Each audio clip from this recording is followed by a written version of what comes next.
want to hazard a guess? It's wake up time after lunch. Globally. 20 million? It should be. I'll take that. It's actually less. But that doesn't mean there isn't a lot to talk about it. So at the time I did this presentation, this has obviously changed, it was 104 million times, but just for the term EDI. That is clearly a lot of talk, but how often are we seeing that talk translate into action? And how often are we seeing financial services firms really do something for the customers that really helps underrepresented groups? So good afternoon, my name is Sharon, and I'm the CEO of communications agency Folk.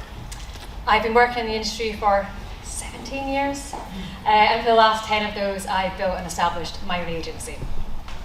What drives me as a comms professional is a passion to see underrepresented groups better represented by organisations. And that's what I'm going to be talking about today. So I understand, and from all the conversations I've been having today, everyone in this room is in pretty much quite different roles. So we have some people from marketing, we have people in strategy, IT, with the C-suite, which is really good actually, because often you come to conferences and it's just one discipline. But what this means is that I'm pretty sure all of you in the room today will be here because you want to include the audiences you're trying to reach. You definitely don't want to be excluding them. And especially as purposeful building societies and fintechs that are supporting them, you want to do the best by your members. I also know we're going to be united today by the fact that you want to make sure that everyone who accesses financial service products, they can do it with ease. So I think we're all pretty aligned in where we want to go with that. And as I mentioned, the good thing about us all being here today from just different disciplines is that it does actually take a bit of a village to have an inclusive mindset. It's not just the job of marketing, it's not just the job of product, it's everyone across an entire organisation to understand how we can be more inclusive of underrepresented groups in the service that we're providing to them and to your members. So thank you for being here today and for being interested. When it comes to inclusion, there's a lot of fear about getting it wrong. And I think there's no shame in saying that there's probably a few people in here today, myself included, who said the wrong thing, or maybe not said anything at all because of that fear of getting it wrong. And sometimes it's that holds us back.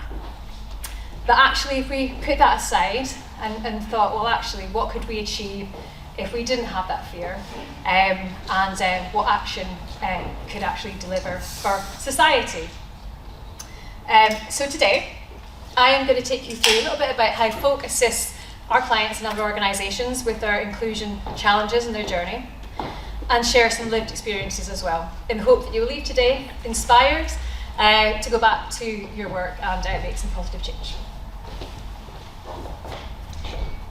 So why do I care so much about inclusion? Could have picked easier things, you might be thinking. Could have, well, I won't go there, but anyway. So I'm going to tell you a very, very short snippet of my why. And it comes with a tiny, tiny trigger warning, but I'm going to keep it very, very light, I promise. So at a routine pregnancy scan a few years ago, I was told there was a chance that the baby I was carrying could have a disability. And obviously I was like, oh, okay, what does this mean? Because at that point in my life, I hadn't really been around anybody with disability, so I didn't know what to think or feel. And initially, myself and my partner set about researching Down syndrome. And I was really actually inspired because I thought, oh my gosh, I did not know that people who had Down syndrome could have such fulfilling lives. Then I started down a bit of a rabbit hole of like, well, what about other people with other disabilities? And then what about other groups in society? And I landed on the fact that my world had almost changed because I saw something for the first time that I couldn't unsee. So it was while I was on maternity leave that I thought, oh, I don't think I can go back to the agency that I'd left. And I wanted to make a change. So after my little boy was 6 months, you know, not busy enough running an agency, a 6-month-old, I thought, what the hell? I'll just rip up the agency and start again. Almost, but not quite. So if anyone in the room's rebranded, I know there's some of you here today who have, you'll know that there's a lot of work that goes into that. So I went back to the agency and I thought, right, we're going to do things a little bit differently. Rebranded to Folk, and obviously that's not just, we'll just pick that name and go for it. A lot of work was into that. But the sentiment behind the name change was being welcoming of all people. One of the big things that I did want to chat to you about today that we did was we changed the mission so that we wanted to be and help our clients be inclusive, but through their comms, so to make inclusive comms the norm. And the other part of that was to build the Real Folk panel. The Real Folk panel is something which is it's a collective of comms consultants, and they all advocate for a community.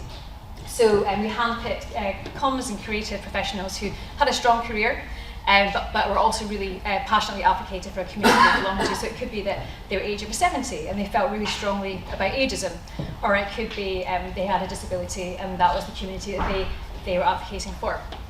And that was a really big change for us, because we were able to speak to our clients about, well, here's some insights you can take from the Real Folk panel that you're not going to be able to access necessarily internally, and this is how you can make a change through your products, your comms, your campaigns, your marketing. And then the final thing that we did was we launched a testing platform which enabled our clients to take those inclusive insights from comms professionals, but then test that at a larger scale. So whether it be some of the words you're using in your journeys, the campaigns, the proposition. So I've just talked a bit about the Real Folk panel, but there's no point in me talking about it when you can meet a member of the panel yourself. So I'm going to invite Mark Webb to the stage now. He's a member of that panel. He's a TEDx speaker, a wonderful man, and super interesting, and he's going to talk to you a bit more.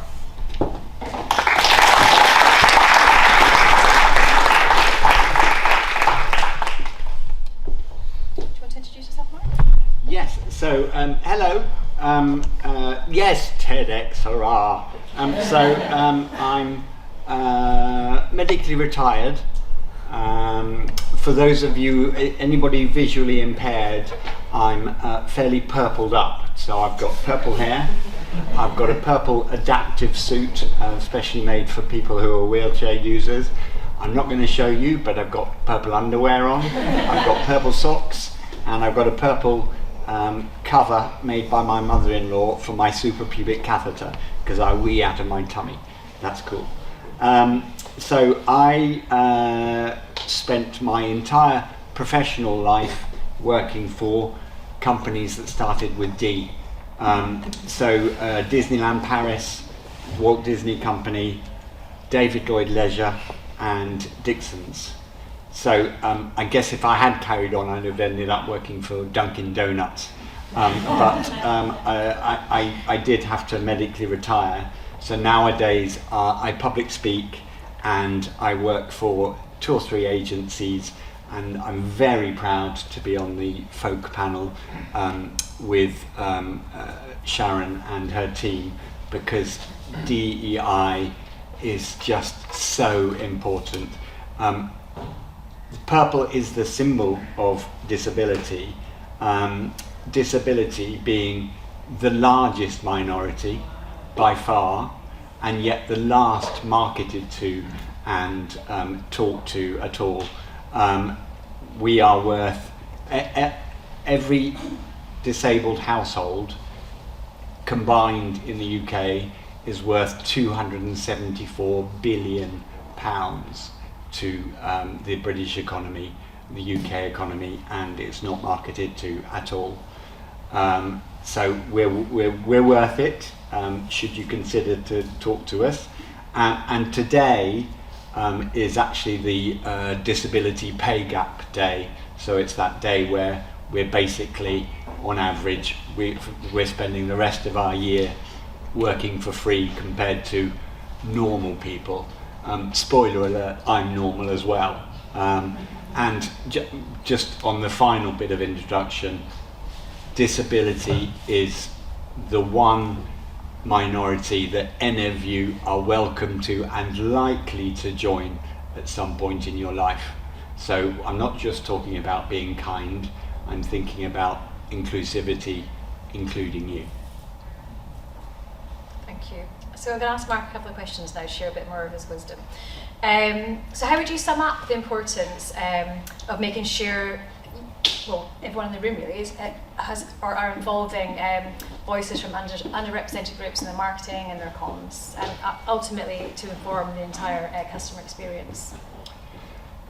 It's just shameful, really, and I'm not having a go at building societies or any specific area, but it's just appalling that we still market to and consult with average people who are white, straight, non-disabled, and every other majority, when actually the minorities are immensely valuable to as a business proposition, as employees, as potential employees, as your future in disability terms, and it just amazes me that we are not consulted with. Being on the folk panel, I'm so proud. I'm straight, I'm happily married, I've got 2 kids, but I love talking to different ethnic background people, different sexualities. I know I'm entering into the age category as well, social mobility, all these categories that really should be talked to and listened to, and I'm still learning. So I think I'm a DEI expert, but every DEI conversation I have, I learn. And it's only from talking to transgender people, to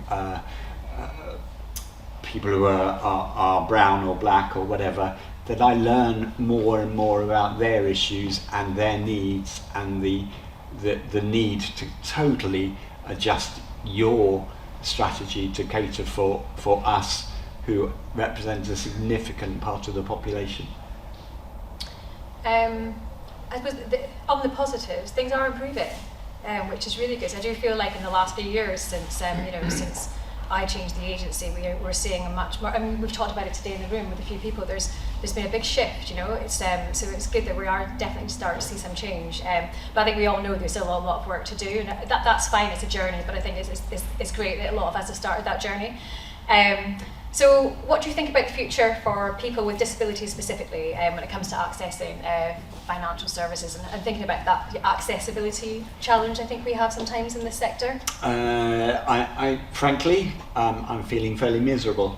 I often, when I'm public speaking, I talk about the suffragette movement, and it's 100 years-ish since the vote was won for 50% or 51% of the population, and yet we still don't have equal pay opportunities for women or equal job opportunities for women. That's 100 years. So change is slow, and I know that there's a change in the high street, and there's some of you in the room are closing some of your branches. My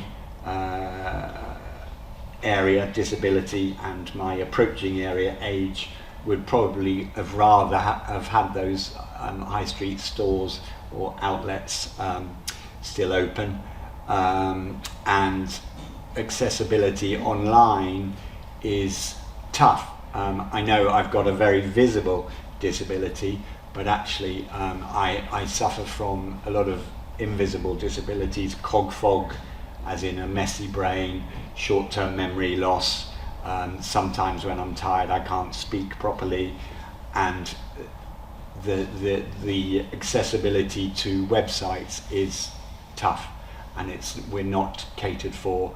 You've got lots of T's and C's and enormous wordage to shove into all your websites, but bloody hell, I can feel my brain mist over every time I deal with the likes of yourselves. Thank you. Okay, so we are going to shut it up a little gear. We're going to move to presentation, so I don't have to remember that script or look down here smiling at my notes. Hey. Okay, so one of the things that I did want to talk about today was, so I've chatted through the Real Folk panel. You've met Mark, a member of the panel. One of the other things that we did at Folk to help clients is we realised that there needs to be some kind of framework. So it's quite tricky to know where to start with being a bit more inclusive with your comms unless you have a framework. So this was born out of an 18-month academic study. And we created 6 guiding principles, really. So they were created for comms and with marketing comms in mind. But there's actually ways you can see how you can adapt these for product and the entire customer experience. So I'm going to talk through this at a very high level because we don't have enough time today. The first one is audience relevance. So this one should be really pretty obvious. This is really about who you're targeting and why. There's a bit of a risk that we try to do inclusion for everyone, and that also doesn't work. It's just really being clear on who's your audience. I think most of us do know it, but sometimes we have restrictions with our data, so in some areas we don't. And I think we've talked about that a lot today when it comes to vulnerabilities. We don't have that data. But just really, as far as you can, try to understand who the audiences are, and then you're in the best place to be able to tailor your comms to them. Authenticity is a huge one, and I think a really important one for building societies where you've got a big opportunity. So how are you trying to support the audience and the groups you're trying to engage with, and what action are you taking to include them? Because of the heritage that building societies have and the community focus, and there's just something really nice there to be able to play true to your roots but also do something for society, perhaps on a slightly bigger scale than maybe we see at the moment. And then I'm going to hand over to Mark to talk a little bit about accessibility, representation and then portrayal.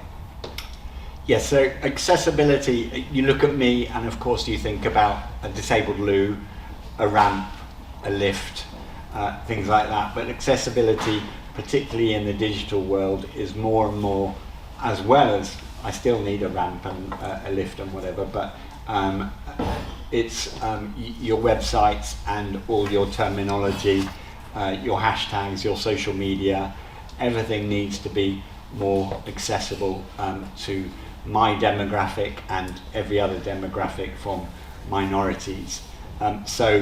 Please do think about that and consulting with the likes of Folk. I'm not here to do a sales pitch for Folk, but Folk has a set of experts who can advise on what is accessibility. And for me, I need a simple, clear website that's not too jazzy and lets me get through the T's and C's and everything else very quickly. So accessibility can mean so much, but it's not just about a ramp. Thank you very much. And representation. Yeah, representation. Who watched Traitors? How many disabled people were in Traitors, if you can remember? There were 2 obvious ones. There were actually 4. So there was Molly, the lady with one limb impairment. There was a chap who'd been in the army and lost a leg to an IED. There was a deaf lady, and actually one person mentioned he was ADHD, but whether he genuinely was or just felt he was, I don't know. But there was up to 4. And that really, we are 1 in 4 to 1 in 5 of the population. So actually 4, we probably could have had 4 or 5 to be a genuine representation of society. And that's just talking about disability. There's all the other ethnicity, sexuality, etc. Traitors was great. But to be seen is so important, and I believe despite representing 20 to 25% of society, I believe in advertising 3% is the number of people who figure in advertising.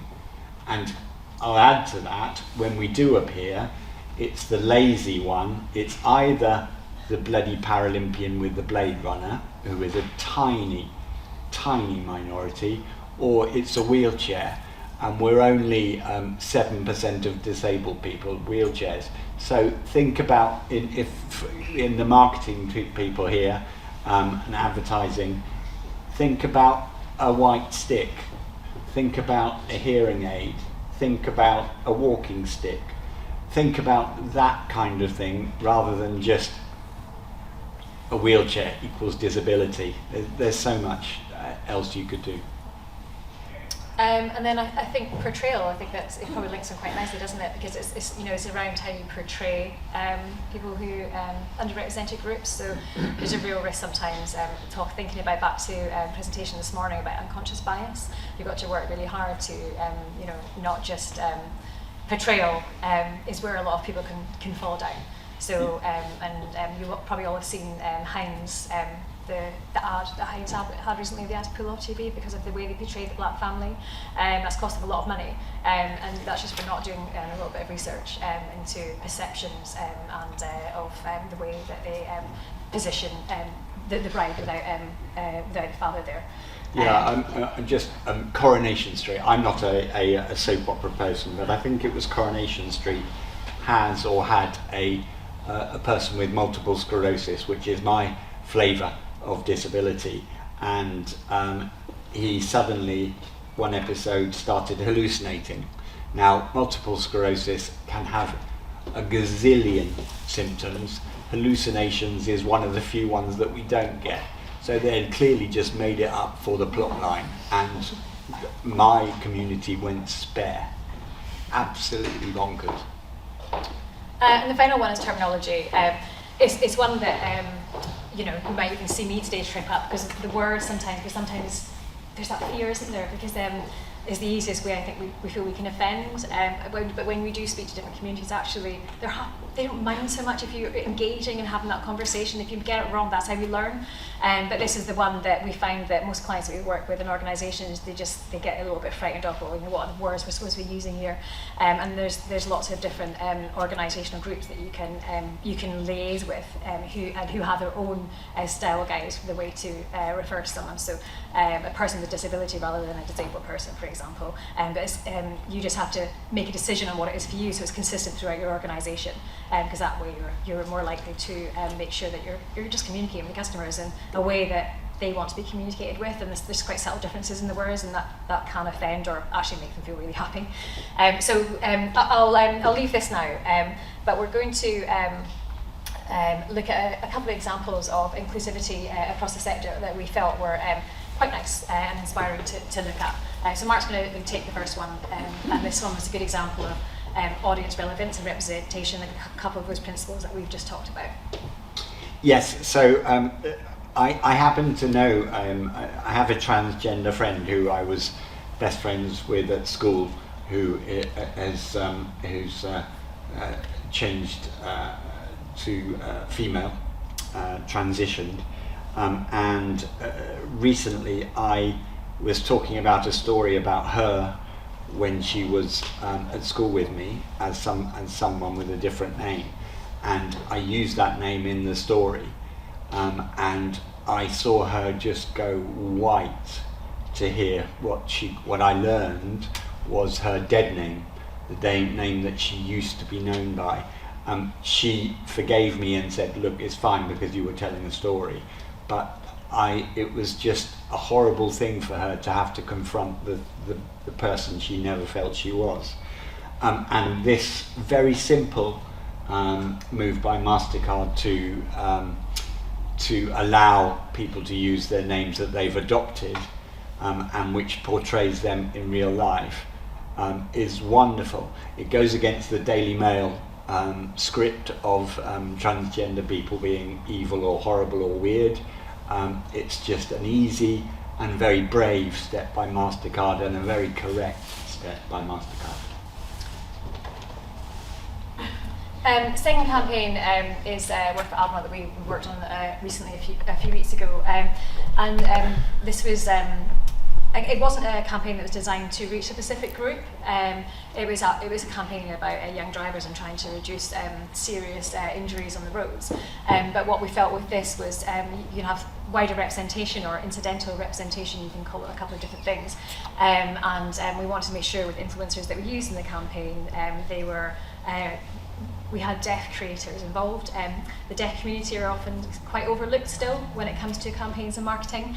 So we felt that was really important to have them involved in this campaign because it's those small things that can start to make a difference with the visibility of underrepresented groups. So don't underestimate how sometimes it might seem like a small thing, but actually it starts to have a wider impact. And one tip I would give is we set ourselves a standard of when we are working in campaigns with influencers, for example, of the percentage of those who have to come from underrepresented group, and it has to be a minimum of 50%, and we won't let a client choose outside of that percentage, if you see what I mean, because we feel that's kind of the base of where we should be in terms of making sure we've got that spread of people from underrepresented groups. And then the final campaign, I thought this was really nice actually. It's not in the UK. And it was just a good example of accessibility. Again, that was one of the principles that we talked about. So it's a bank in India, and one of the challenges that they saw was that women in rural India were saving in their homes. So they weren't opening bank accounts. So they were financially excluded, essentially, and underbanked. Obviously, from their point of view, they wanted the women to open bank accounts, but it was a really lovely campaign that won a couple of Cannes Awards. And so they redesigned the rice dabba. So they did a secure partition here, so they could store their money safely at home. But then they also gave them these dabbas at monthly gatherings, which women went to, and then encouraged them to open a bank account. And then when women went to buy the rice at rice shops, they could then there was a fingerprint access to basically to ATMs in the rice shops. So it just all tied up really nicely in terms of financial inclusion and getting women who, were saving little bits but in an unsafe way in their homes. So I thought that was just a really nice way of tackling inclusion, and I think we've also seen today, and you probably would have seen it as well, that Nationwide are doing quite a lot as well in the space, doing a bit more on the front end campaign wise to show that they're supporting underrepresented groups. So coming to an end, a few tips. Where can you start? Because I know it's a big topic, and I don't want anyone to be frightened off by it. I know we've got the regulator who says we've got to do it, but we also kind of want to do it, because we don't want it to be something we're scared of. So where do you start? So co-design. I'm really pleased today, throughout the day, I've heard that lots of you are already doing that. So Target have been doing that Nationwide. So you're already speaking to some communities. So that's really great. If you're not, please do. It's not only going to mean that you're going to get the right insights, but you're going to be like hyper relevant because you have those insights from people who you are trying to serve, your members. And don't assume their needs. I think there's a huge, I think we're very aligned in our presentations. It's like we talked. We've never met before. Just don't assume because of that unconscious bias and the things that, we all do it, and it's just a constant learning journey, and that's fine. By making sure you are speaking to different community groups, then you are just going to make sure you're informing your products, your services, and the whole customer experience. Yeah, we're worth it. So I talked about that huge number that that is not catered for specifically, but it's also if you're trying to portray, and particularly I know that I assume building societies have an aging population or aging member issue, and you're trying to appeal to younger demographics to keep your businesses thriving. Just remember that people who are either going to work for you or use your business, one of the things they look for in a business is good practice. So it's green. I'm not here to talk about green, but it's green and it's being socially responsible. So if you want your younger audience, you're going to have to do it, not just because you're being nice or respectful or kind. That's my TEDx is about kindness, by the way. I'm sure we'll share the link later. But because actually that's the way to get those customers. Two, use your power. If anyone's been in my roundtable today in that middle room, then you'll know that I think building societies have huge opportunity. You don't have the I guess the associations that banks have. They've had a very bad reputation for a very long time, and I just really do think you've got an opportunity because of the way you are positioned to be a bit more society and community focused. So it's your race card. Use it, dial that up a little bit more. And there's that amazing opportunity that Mark just talked about there, because you have an aging member base, but you also have Gen Z and millennials who are, they need mortgages, maybe more than millennials than Gen Z. But obviously you want to get them in to start saving towards those mortgages, and you'll have different products to cater for them. So there's a real opportunity there for you to be able to work with that kind of multi-generational audience. And then the third and final point is be accessible, like Mark said, because you care, not because the regulator says you have to. Under no illusions how hard it is to carry that burden that the FSA asks of you under consumer duty, but actually remove the regulatory ask. It's the right thing to do, because someone in front of you here, and I think it helps to bring it to life of the needs, the accessibility needs that we maybe don't see ourselves every day, but it's there, and something we need to be designing for as part of how you support your members. That's us finished. We're just going to play a short video now. I was curious to ask from our panel some of those who are Gen Z what their thoughts were on building societies. So they've shared a couple of thoughts here, and we're just going to play that for you now before we finish up. Sorry. First off, authenticity. How can you really show that genuine commitment to your customers, but also authenticity in the cause it. First off, authenticity. How can you really show that genuine commitment to your customers, but also authenticity in the causes that you say that you're part of? Have those clear values, and they need to be articulated properly. Don't pretend like you're saving the world, because that can't happen.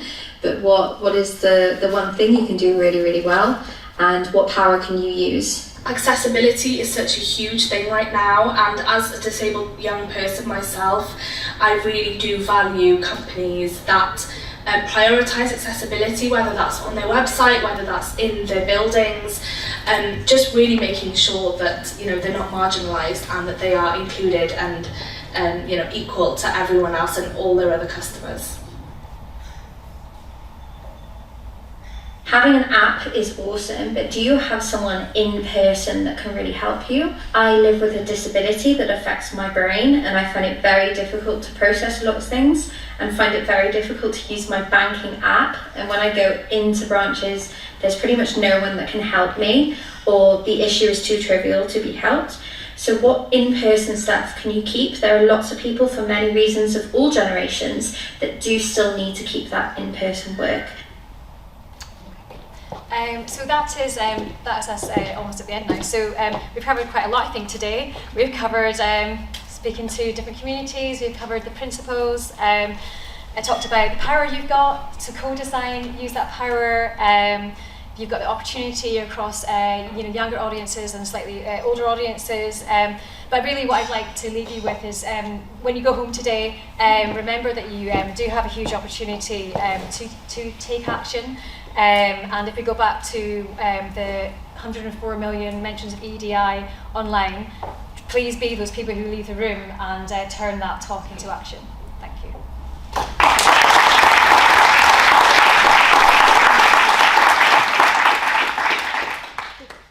Oh, apparently we've got time for questions. 5 minutes. Anyone like to ask a question? It's a question for Mark. Yes.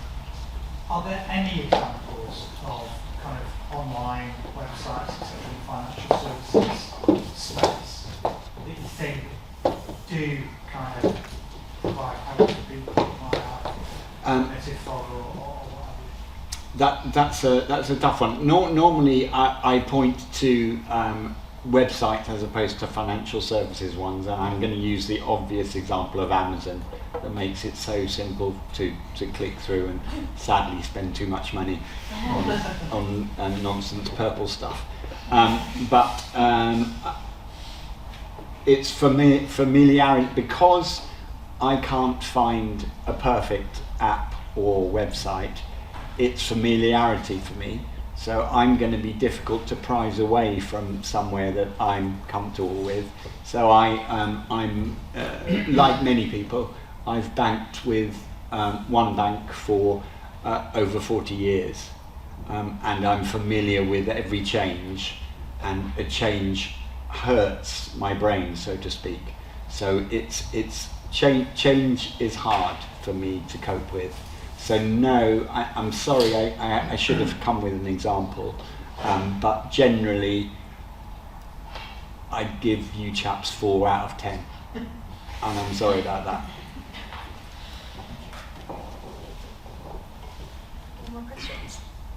Definitely use Mark while he's here if you've got any questions. Don't be scared to ask, because it's, it's a safe space. So. If we got time, can I just give an example that I forgot to give during my little talk?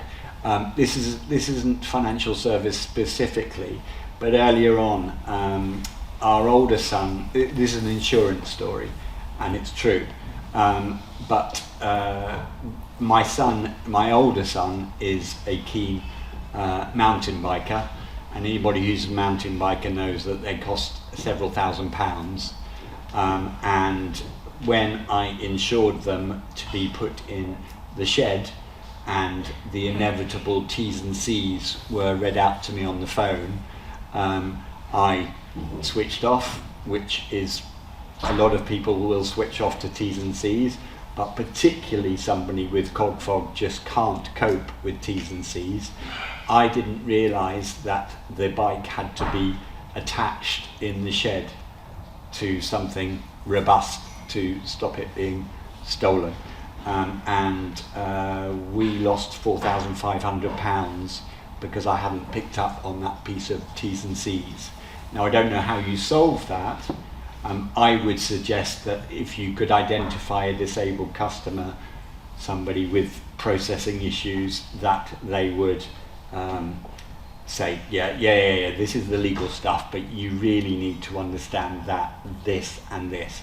So that a 1 minute highlight out of the 5 minute spiel, and maybe I'd be £4,500 better off right now. But that was because not so much negligence, but because my needs hadn't been taken into account. Did they ask you if you had any kind of vulnerabilities that needed to be taken into account? No, they did know. So I always declare, because I usually get, there aren't many advantages to being disabled, but you often get to the front of the queue by being disabled. So I do let people I work with and for and whatever that I'm disabled. So somewhere on the file I was disabled, and cog fog was mentioned, but it wasn't taken into account. Any last question? I think there's a point around that kind of inclusive solutions are better for all customers, not just people with vulnerabilities. Financial examples, video banking, but maybe also chatbots could be an accessible way to access someone or a solution that benefits all customers. So how do you find these digital solutions, how successful are they, and maybe what are the best practices that we can incorporate in design, of course? Is this for me? So I would, disability is such a vast topic, and there are other demographics as well that we're talking about. But because we're such a vast array of disabilities, it's having a range of options available, because some people will want to talk, some people can't talk, some people are deaf, some people can't. My legs are gone, my hands are going. It's a progressive disease, so I like to talk to a person. That's my personal preferred outlet. So it's having a choice rather than a specific perfect app or a perfect something. It's having 4 or 5 outlets, and something will work for all of us. I think there's probably definitely, the role of AI can become quite interesting here in terms of how that can help in certain situations. So if someone's highly stressed and trying to solve a problem and they want to have an answer fast, then I think there's that can definitely help with that. So it's just around how we can potentially use AI in a way that would help vulnerable customers as well. Okay, thank you so much.